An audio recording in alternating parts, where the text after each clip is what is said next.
Ni para las pymes, sección 13, inventarios, presentado por Daniela Tobón, Juliana Jiménez, Lady Viviana Castaño, María Fernanda Rodríguez y María Paola Costos de los Lopera. inventarios para un prestador de servicios. Para las entidades de servicio, el inventario de servicios puede considerarse como un trabajo en curso.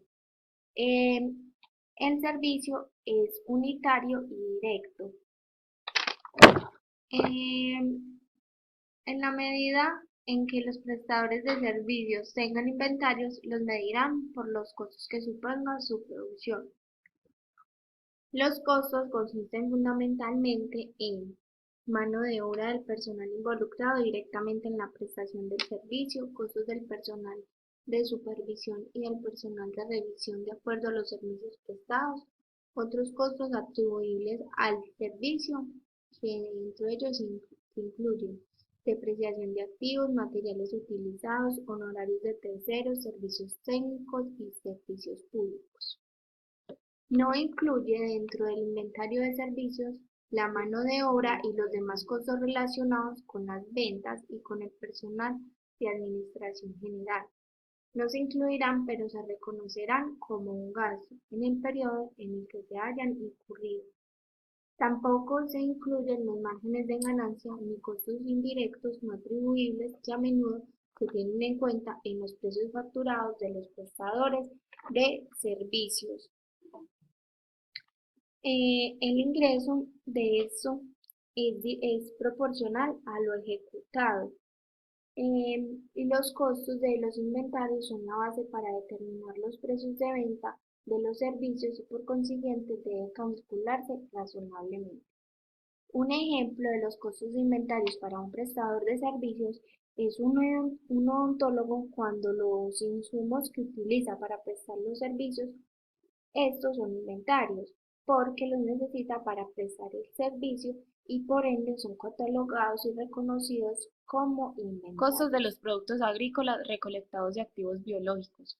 Los inventarios que comprenden productos agrícolas que una entidad haya cosechado o recolectado de sus activos biológicos deben medirse en el punto de su reconocimiento inicial, por su valor razonable menos los costos de estimación o recolección.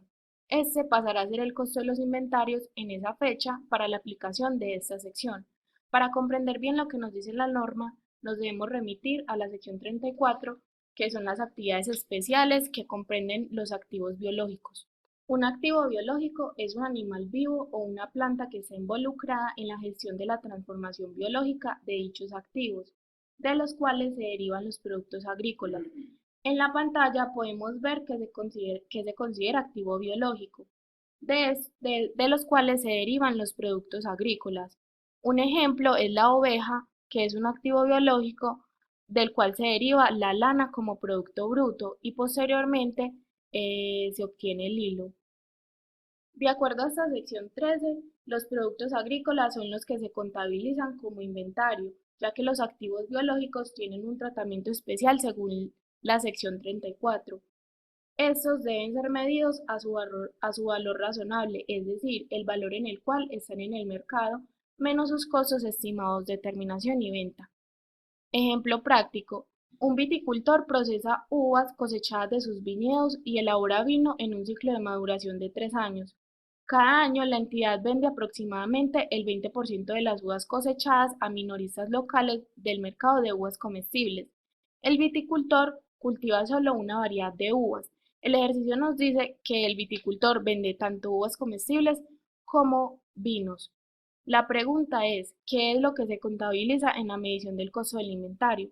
Los vides, que son los arbustos que se encuentran dentro de los viñedos, son activos biológicos y se deben contabilizar conforme a la sección 34. Por lo tanto, hasta el punto de cosecha no hacen parte del inventario.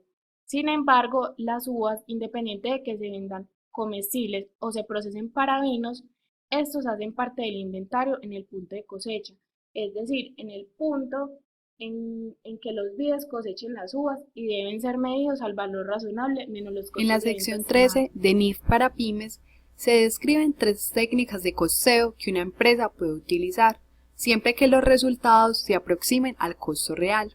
Estas técnicas son el costo estándar, el método de los minoristas, y el precio de compra más reciente. Para el costo estándar debemos tomar en cuenta tres aspectos importantes.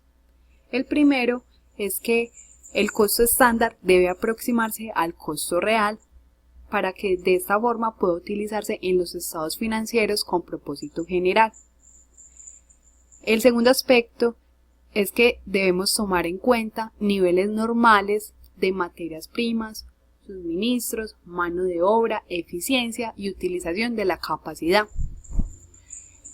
Y por último, debemos revisar regularmente estos estándares y de ser necesario se deben cambiar en función de las condiciones que haya en el momento. El método de los minoristas es también conocido como el método retail, al detalle o al por menor. Es un método que fue desarrollado en Alemania antes de 1890 y ya fue adoptado por almacenes grandes en Estados Unidos a partir de la década de 1920. En el periodo 1920-1927, la cantidad de empresas adoptantes de este método aumentó en un 70%. La tienda por departamentos Macy's de Estados Unidos fue pionera en adoptar y relacionar este método con la contabilidad. Ya en el caso colombiano, ha habido una aceptación por este método, lo cual lo podemos observar en las leyes que aparecen en pantalla. Para desarrollar este método utilizaremos estas fórmulas, que son bastante sencillas. Para calcular el inventario final al costo, dividimos el inventario disponible al costo sobre el inventario disponible al detalle por el inventario final al detalle. El término al detalle significa al por menor o al precio de distribución. Es muy importante resaltar la relación o más bien la razón inventario disponible al costo sobre inventario disponible al detalle, ya que ese es el factor del costo. La otra fórmula es el costo de ventas, que es igual al inventario disponible menos el inventario final. Para calcular el margen sobre el costo, dividimos el precio sobre el costo menos 1, y el margen sobre el precio es menos el costo sobre el precio más 1. La aplicación de estas fórmulas las podremos observar con más claridad en el ejercicio que les explicaré a continuación. En este ejemplo del método de retail, observamos una comercializadora que tiene estos tres artículos: chupetas, gomas y chocolates. Todos estos artículos están clasificados dentro del grupo homogéneo confitería. Como podemos observar, cada artículo posee un margen de contribución bastante similar, lo cual nos permite clasificarlos en el mismo grupo homogéneo. Al observar los libros auxiliares de la empresa, se encuentra en el inventario inicial del primer artículo 110 unidades, del segundo 150 y del tercero 20 unidades. Todas estas adquiridas con un costo de 1.500, 1.700 y 1.900 cada una, obteniendo un total de inventario inicial al costo de 458.000. Ya en el transcurso del mes se adquieren 120 unidades del primer artículo, 240 del segundo y 50 del tercero. Se adquirieron a un costo de 1.400, 1.800 y 1.950. Esto nos da un total de compras de 697.500.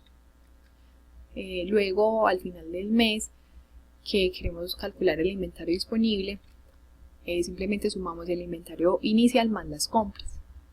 Entonces sería las unidades iniciales del primer artículo 110 más las compras del primer artículo, que son 120, nos da 230, y así hacemos con cada uno de los artículos.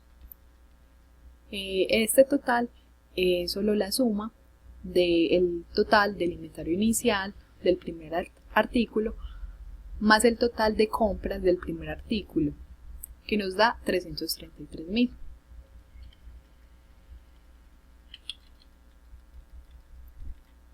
Recordemos entonces que esta primera parte son el inventario inicial y las compras, pero al valor del costo.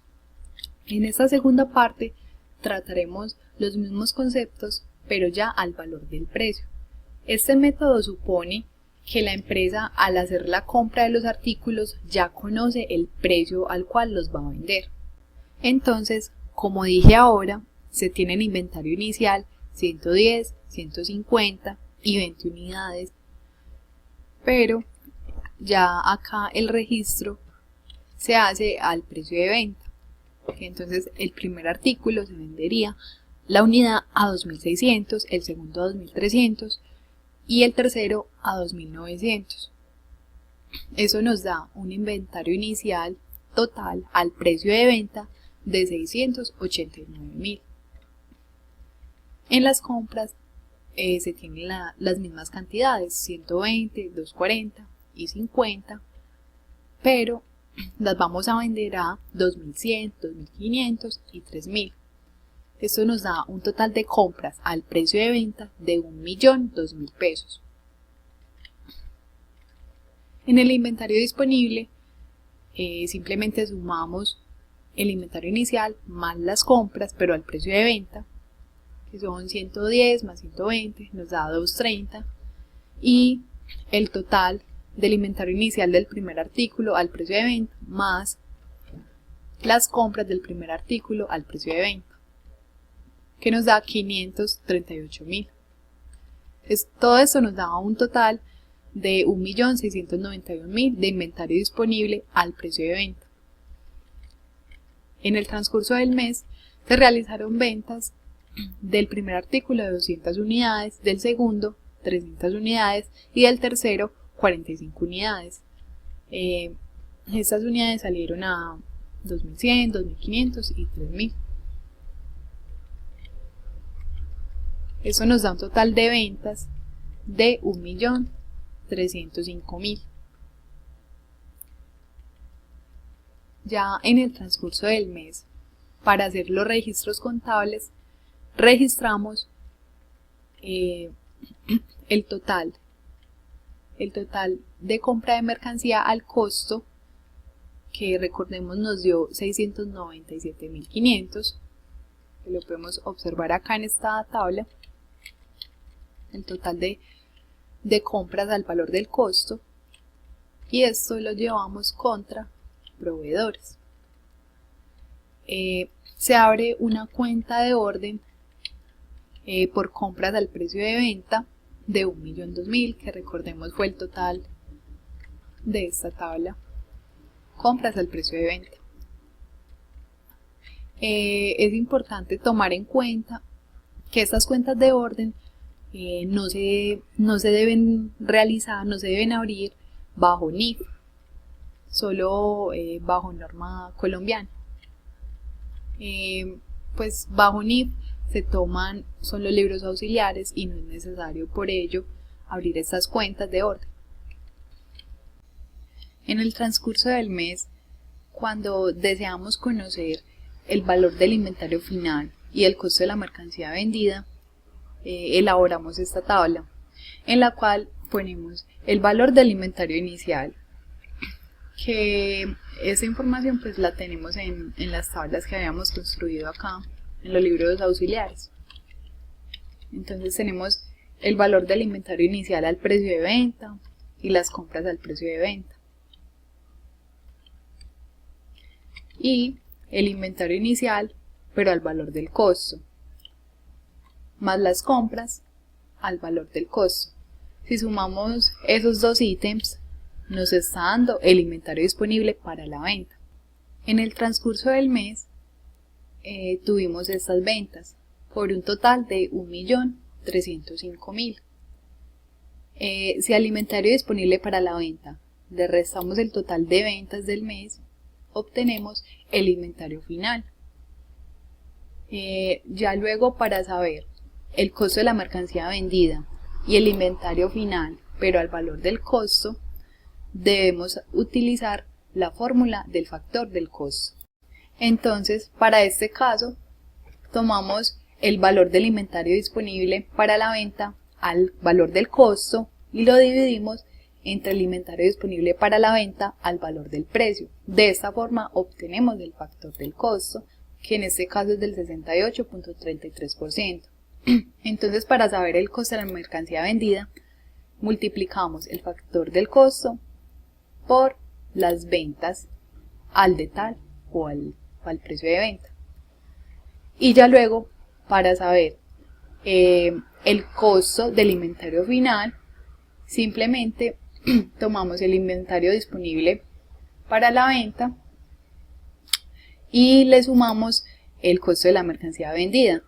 O también podemos tomar el inventario final al precio de venta y multiplicarlo por el factor del costo. Se puede hacer de estas dos maneras. Para hacer el registro contable del costo de la mercancía vendida, hacemos un débito al costo de ventas y un crédito al inventario de producto terminado. Recordemos que bajo este método de valoración debemos utilizar el sistema permanente, ya que si utilizamos el periódico pues tendríamos que hacer inventario físico, semestral o anual. Y la idea de este método es evitarnos esa carga. Al momento de elaborar el estado de resultados, entonces ponemos el valor de las ventas, el costo de la mercancía vendida y obtenemos una utilidad de 413.263 para este ejercicio. Sacamos el margen bruto, que es de 31.67%, el margen sobre las ventas y el margen sobre el costo. Ahora vamos a comparar los resultados del método retail con el método del promedio ponderado. Entonces, como podemos ver acá, tenemos los mismos 3 artículos registrados bajo el método ponderado. Pues la diferencia es que acá pues, debemos sacar un promedio para saber el valor unitario de los artículos. Los registros contables son los mismos, con la diferencia de que no se tienen las cuentas de orden. En el estado de resultados podemos observar que la utilidad bruta no es muy diferente a la utilidad bruta bajo el otro método que fue el retail. De hecho, la diferencia entre los dos métodos en la utilidad bruta fue de 13.397, una diferencia que no tiene mayor relevancia, mayor importancia relativa. Recordemos que esta importancia depende del grado de influencia que tiene sobre las decisiones que toman los usuarios de esta información. La última técnica alternativa que se menciona en esta sección es la del precio de compra más reciente. Es un método muy sencillo, el cual consiste simplemente en tomar las existencias que hay en el Cardex al precio de la última compra. Este método es muy útil en tiempos inflacionarios para mantener los precios actualizados con el mercado. También es importante hacer un ajuste cada que ingresan mercancías con precio nuevo. En el siguiente ejemplo, tenemos un comerciante que vende electrodomésticos. En el Cardex del mes de julio observamos un inventario inicial de 90 unidades a 100 unidades monetarias. En el transcurso del mes se adquieren 40 unidades a 120 unidades monetarias, siendo este el precio de compra más reciente. En el registro de las existencias se suman 90 unidades que habían en el inventario inicial, más las nuevas, que son 40, y se registran con un valor unitario de 120, ya que ese fue el precio de compra más reciente. El costo total es 15.600, que es el resultado de multiplicar el valor unitario nuevo por la cantidad. En este registro se debe hacer un ajuste debido a la variación en el precio. Entonces, simplemente se calcula la diferencia entre el precio nuevo y el precio viejo, que en este caso es de 20 unidades monetarias y se multiplica por 90 unidades de artículos que habían en el inventario inicial, que nos da un total de 1800 en este caso. En la contabilidad se registra haciendo un débito en inventarios y un crédito como ingreso no operacional. Esta variación puede ser el resultado de las fluctuaciones en la inflación. Ahora podemos suponer que este comerciante vendió 35 unidades a un valor unitario de 120 unidades monetarias, que es el precio de compra más reciente. Eso nos da un costo total de 4.200. Y pues como podemos observar, se sigue manteniendo el precio de compra más reciente. Fórmulas de cálculo del costo. Una entidad medirá el costo de los inventarios utilizando 4 métodos. Método de primeras en entrar, primeras en salir o FIFO. Métodos costo promedio ponderado, identificación específica del costo individual, el método última en entrar, primera en salir o LIFO, que este no está permitido en las NIF.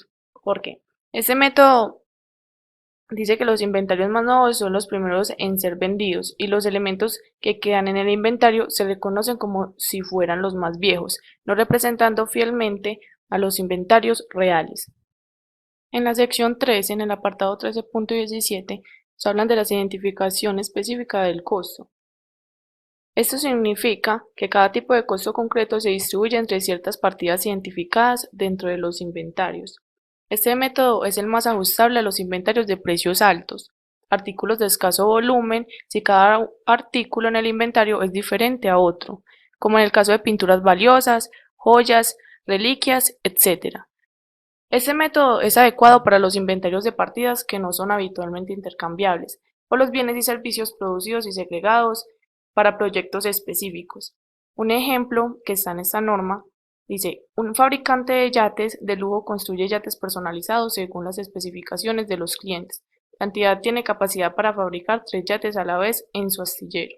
Las materias primas básicas que pueden utilizarse indistintamente entre todos los yates que se están fabricando se almacenan en el depósito general. Los materiales específicos para la fabricación de un yate en particular se almacenan en otro depósito dedicado a almacenamientos de materiales que son específicos para este yate. En este ejemplo, el costo de los materiales intercambiables almacenados en el depósito general se determina utilizando la fórmula de cálculos de costo FIFO o ponderado. Y para los costos de materiales específicos para un yate en particular almacenados por separado en el depósito de este yate se determina utilizando el método de identificación específico. En el caso de los costos de inventario de los productos terminados de los yates, si hubiera alguno, se determina mediante el costo de identificación específica.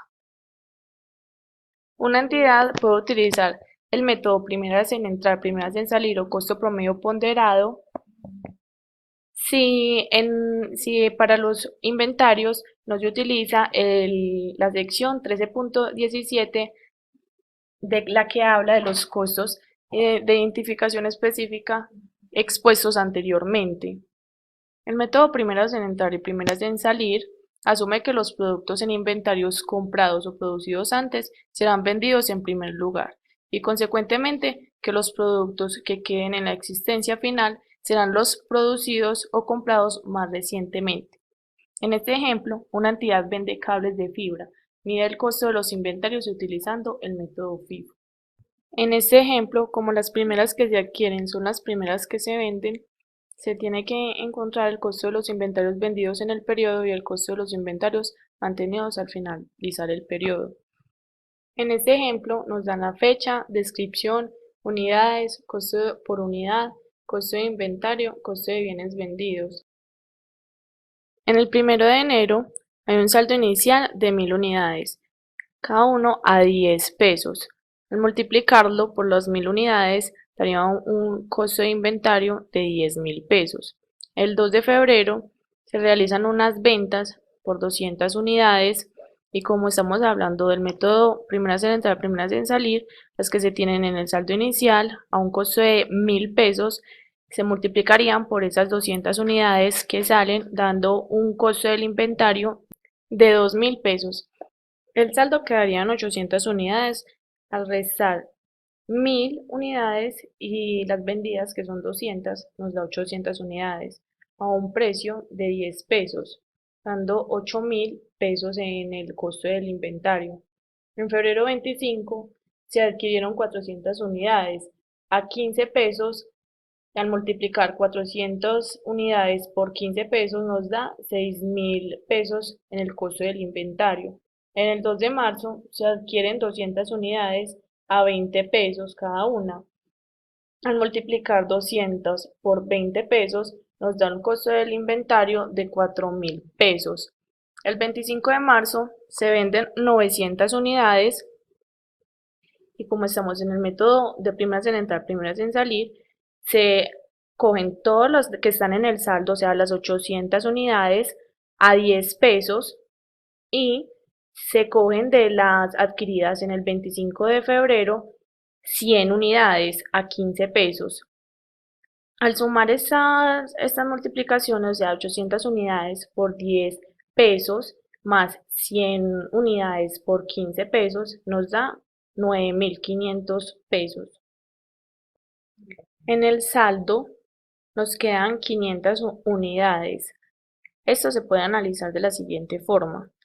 300 unidades que quedaron en la adquisición de febrero 25, después de haber vendido 100 unidades en el 25 de marzo, a 15 pesos nos da 4.500 pesos.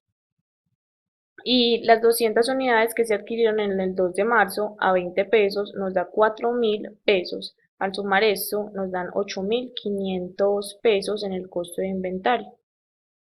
El método costo promedio ponderado. Si se utiliza este método, el costo de cada unidad de producto se determinará a partir del promedio ponderado del costo de artículos similares poseídos al principio del periodo y del costo de los mismos artículos comprados o producidos durante el periodo. El promedio puede calcularse periódicamente o después de recibir cada envío adicional, según las circunstancias de la entidad. Este costo promedio se calcula dividiendo el total de los costos de las mercancías disponibles para la venta por el número de unidades disponibles para la venta.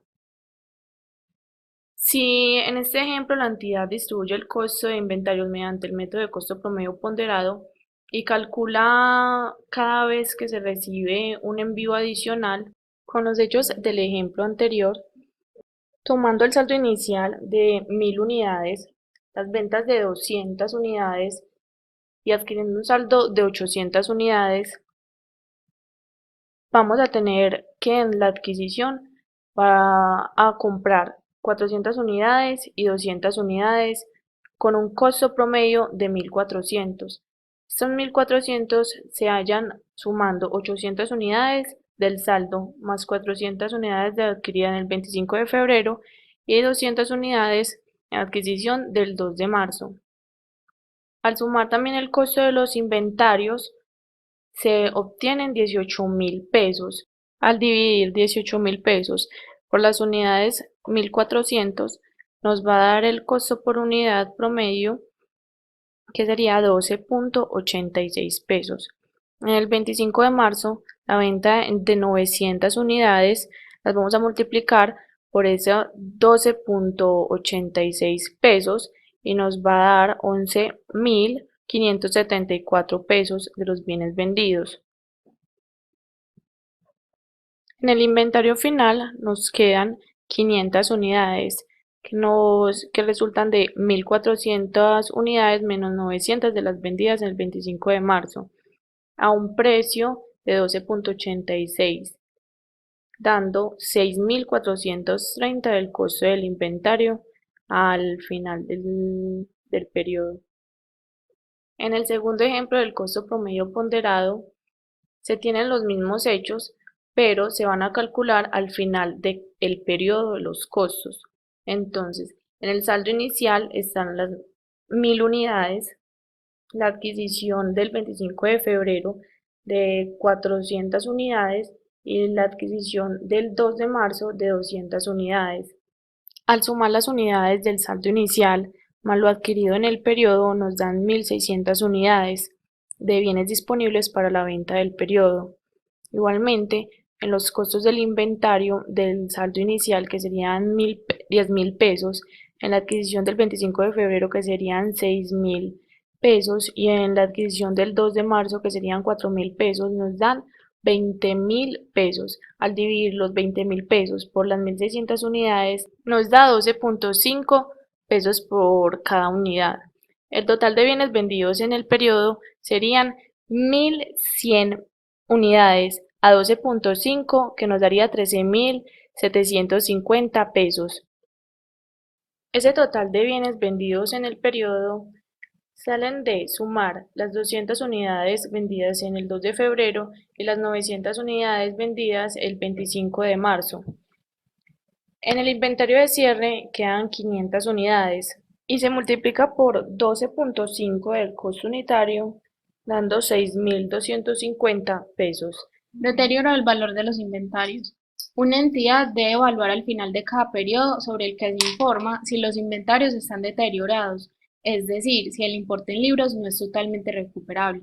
El importe en libros no es totalmente recuperable cuando hubo un deterioro físico de los inventarios o por obsolescencia, por daños imprevistos como incendios o por rendimientos económicos peores que el esperado. Si una partida del inventario está deteriorada, se requiere que la entidad mida el inventario a su precio de venta menos los costos de terminación y venta y que reconozca una pérdida por deterioro del valor. ¿Cuándo debo registrar una pérdida por deterioro en el inventario? Primero debemos saber cuándo es un deterioro del valor. Es cuando la entidad compara el importe en libros del inventario con el valor neto realizable. El registro contable es un débito a la cuenta perdida por deterioro del inventario contra un crédito al inventario con el fin de reducirlo. ¿Qué es el valor neto realizable? Es el valor estimado de enajenación, es decir, el precio de venta, menos los montos necesarios y directos para su terminación en la producción o llevar a cabo su venta, es decir, los costos de terminación y venta. Cuando el valor neto realizable sea menor al valor en libros, existirá una pérdida por deterioro del inventario. Y en caso contrario, es decir, que el valor neto realizable sea mayor al valor en libros, es que existe una recuperación del deterioro. Ejemplo práctico. Supongamos que una pyme tiene las siguientes partidas de inventarios disponibles al 31 de diciembre del 2015. Un costo histórico o valor en libros del inventario de 15.000, un precio de venta estimado de 13.200 y unos costos estimados de terminación y venta de 750. Para hallar la pérdida por deterioro del valor del inventario, primero se debe hallar el valor neto realizable, que es el precio de venta menos los costos de terminación y venta, para tener un total de 12.450. Posteriormente se debe comparar con el valor en libros, que es un costo histórico de 15.000 menos el valor neto realizable de 12.450 para un total de 2.550. Esto es una pérdida por deterioro del valor del inventario, ya que el valor neto realizable es menor al costo histórico. Por ende, se debe registrar una pérdida por deterioro del valor del inventario de 2.500 y se acredita contra el inventario por el mismo valor con el fin de que éste quede al valor neto realizable. Reconocimiento como un gasto. Cuando los inventarios se venden, la entidad reconocerá el importe en libros de estos como un gasto en el periodo en el que se reconozcan los correspondientes ingresos de actividades ordinarias. Los ingresos de actividades ordinarias se encuentra en la sección 23. Un ejemplo del reconocimiento como un gasto es el siguiente. El 14 de diciembre del 2015, un fabricante de máquinas vendió una partida de máquinas que fabricó en el 2015 a un cliente por valor de 8.000 en efectivo. El costo de la maquinaria era de 5.500. El cliente recibió el inventario inmediatamente. Los registros que se deben realizar son los siguientes. Primero, en la fecha de adquisición de la maquinaria, se hace un reconocimiento de adquisición de bienes del un débito al inventario de 5.500 contra un crédito a efectivo o a caja. El segundo es el 14 de diciembre del 2015, cuando se da un reconocimiento de la venta de bienes, que es un débito contra caja no efectivo contra un crédito de ingreso. Y cuando damos de baja el inventario, se lleva un débito al costo de la mercancía vendida o costos de bienes vendidos, que este es el gasto, contra un crédito al inventario de 5.500. Distribución de inventarios a otras cuentas del activo. Algunos inventarios pueden distribuirse a otras cuentas del activo, por ejemplo, los inventarios que se emplean como un componente de las propiedades planta y equipo de propia construcción, que de propiedad planta y equipo de propia construcción es cuando yo tomo parte del inventario para uso propio de la compañía. Un ejemplo es cuando una entidad fabrica martillos para vender a sus clientes. Sin embargo, utiliza algunos de los martillos que fabrica como equipo para su proceso productivo. El reconocimiento inicial. Los martillos fabricados para el uso en el propio proceso de fabricación se reconocen como un equipo, es decir, inventarios. Después del reconocimiento inicial, el importe en libros de esos martillos, es decir, martillos que se consideran equipo, forman parte del costo de los inventarios de martillos cuando se utilizan en el proceso productivo. Es decir, la depreciación de los martillos del equipo forman parte del costo de los inventarios de los martillos. De este modo, los martillos del equipo se reconocen como un gasto cuando se reconocen los ingresos de la venta de los martillos del Información a activo. revelar. Una entidad revelará la siguiente información: las políticas contables para la medición de los inventarios, incluyendo fórmula utilizada, el importe total en libros de los inventarios y los importes en libros según la clasificación apropiada para la entidad, el importe de los inventarios reconocido como gasto durante el periodo, las pérdidas por deterioro del valor reconocidas o revertidas en el resultado de acuerdo a la sección 27, el importe total en libros de los inventarios ignorados en garantía de pasivos. Estimaciones significativas y otros juicios. La información sobre juicios profesionales esenciales y causas clave de incertidumbre en la estimación son útiles para evaluar la situación financiera, el rendimiento y los flujos de efectivo de una entidad. Una entidad debe revelar los juicios que efectúe la gerencia en el proceso de aplicación de las políticas contables de la entidad y que tenga el mayor efecto significativo sobre los importes reconocidos en los estados financieros. Una entidad debe revelar información sobre los supuestos clave acerca del futuro y otras fuentes clave de incertidumbre en la estimación en la fecha sobre la que se informa, que tenga un riesgo significativo de ocasionar ajustes importantes en el importe en libros de los activos y pasivos dentro del ejercicio contable siguiente. Clasificación. Se necesita un juicio profesional importante para clasificar algunas partidas del inventario. Por ejemplo, las piezas de repuesto se clasifican como inventario. Las piezas de repuesto principales se consideran propiedad, planta y equipo cuando se espera utilizarlas durante más de un periodo. De forma similar, si las piezas de repuesto solo pueden ser utilizadas con relación a una partida de propiedad, planta y equipo, se consideran propiedad, planta y equipo. Los terrenos o edificios, o ambos, adquiridos con intenciones mixtas pueden clasificarse como inventario, propiedades de inversión o propiedad, planta y equipo. Además, se debe realizar una reclasificación cuando cambia el fin por el que se mantiene una propiedad fija.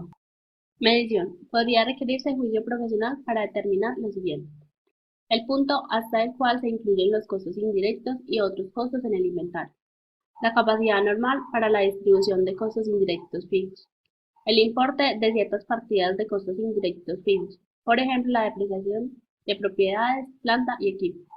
Diferenciar entre los niveles de desperdicio normales y anormales.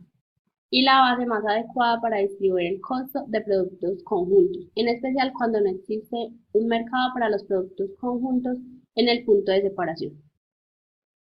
Los juicios profesionales esenciales en la contabilización del deterioro del valor del inventario pueden incluir: evaluar si existe algún indicio de deterioro del valor de una partida del inventario, y cuando existe un indicio de que el inventario podría estar deteriorado, determinar el precio de venta menos el costo de determinación y venta del inventario.